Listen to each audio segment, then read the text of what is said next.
چې افغانستان وتلم دا 1989 کال و بیرته افغانستان 2003 کال کې راغلم او په دې ارزو راغلم چې ډېر شیان باید دې وطن کې خپل جوړ کړم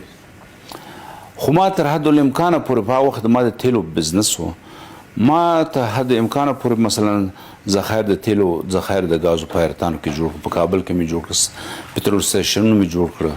او څه بلډینګونه ما په کابل کې جوړ کړ مثلا عزیزی بانک مې جوړ کړ اسلامي بانک مې جوړ کړ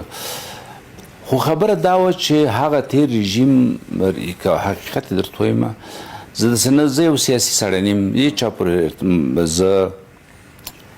تړلی نه وم نه جمهوریت کې او نه اوسني امارت اسلامي کې هم دا رقم ده یعنې زه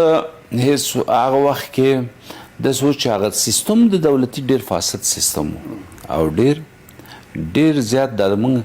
کارمندانو چې دلته دغه بلډینګونه جوړول یا دا شیان یې جوړول ډېر ځورېدل د هر خوا نه ډېر په تکلیفېدل ډېر ځورېدل ډېر کشېدل او زه خو ګوره هغه حقیقت وایم که نه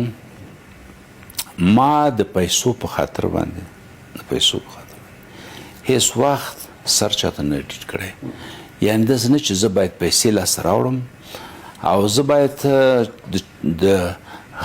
د وطن د ما ضرر وطن ته ورسیږي یا زه پیسې لاسته راوړم او زه د چا غلامي قبوله کړم که نه دا مې په ژوند کې دا شی نه ده کړی ما د 2003 کال نه تر 2009 کاله پورې 80% تیل د افغانستان ما اکمالول 80% غټ رقم دی ولې یو ما په خپل افغانانو باندې تیل خرڅ کړي یو ټن په $1000 خرڅ کړی ولې په امریکایانو چې ما نه $15000 غوښتل ما په امریکایانو خرڅ نه کړ